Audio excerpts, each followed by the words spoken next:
அந்த அளவுக்கு புல்லா நமக்கு நான் தொகுத்து வந்து நம்ம புல்லா நம்ம வந்து சொல்ல போறோம். சரிங்களா?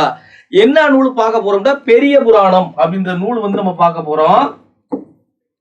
பெரிய புராணம் அப்படின்ற நூல் தான் நம்ம வந்து பார்க்க போறோம். சரிங்களா? இந்த பெரிய புராணத்தோட ஆசிரியர் யார் அப்படின்னா சேக்கிலார் அப்படின்னு வந்து சொல்றாங்க. சரிங்களா? யார் அப்படின்னா இந்த சேக்கிலார் அப்படின்னு வந்து சொல்றாங்க. சரிங்களா? பெரிய புராணத்தோட ஆசிரியர் வந்து யாருண்டா சேக்கிலார் அப்படின்னு வந்து சொல்றாங்க. சரிங்களா? டார்கெட் எக்ஸ்பிரஸ் அனைவருக்கும் இனிய வணக்கம். நம்ம பாக்குறது சிலபஸ்ல இருக்கக்கூடிய சிலப்பதிகாரம் அப்படின்ற ஒரு டாபிக். சிலப்பதிகாரம் அப்படின்னு சொல்லி சொல்லும் போது சிலம்பு கூட்டல் அதிகாரம், சிலம்பை மையமாக கொண்டு எழுதப்பட்ட ஒரு காப்பியத்தை தான் நம்ம என்ன செய்யறோம் அப்படின்னா பாக்குறோம். இளங்கோவடிகள் இயற்றியது. சேரன் செங்குட்டுவனுடைய தம்பிதான் யார் அப்படின்னா இளங்கோவடிகள். இளம் கோ அப்படிம்பாங்க.